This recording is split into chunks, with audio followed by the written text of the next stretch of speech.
اسرائیلی فوج نے قطر پر فضائی حملہ کر کے فلسطین کی مزاحمتی تنظیم حماس کے سینئر رہنما خلیل الحیہ کو شہید کر دیا۔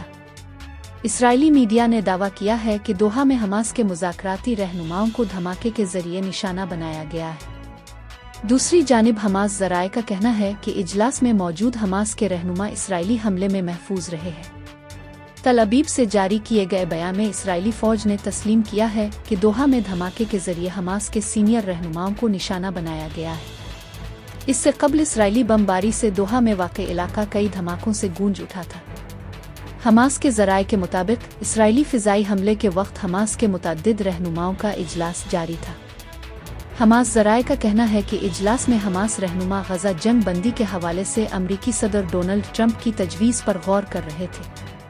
عرب میڈیا کے مطابق اسرائیلی بمباری کے دوران اجلاس میں حماس کے 5 سینئر رہنما خالد مشعل، خلیل الحیہ، ظاہر جبرین، محمد درویش اور ابو مرزوق موجود تھے۔ حماس ذرائع کے مطابق اجلاس کی صدارت سینئر رہنما ڈاکٹر خلیل الحیہ کر رہے تھے۔ ایک اسرائیلی عہدیدار کا کہنا ہے کہ دوحہ میں حماس رہنماؤں پر حملے سے پہلے امریکہ کو اطلاع دی گئی تھی۔ امریکہ نے حماس رہنماؤں پر حملے میں مدد فراہم کی ہے۔ اسرائیلی وزیر خزانہ کا کہنا ہے کہ قطر میں موجود حماس رہنماؤں پر حملہ انتہائی درست اور بہترین فیصلہ تھا۔ مزید خبروں اور اپ ڈیٹس کے لیے newsbreaktv.com کی ویب سائٹ وزٹ کریں۔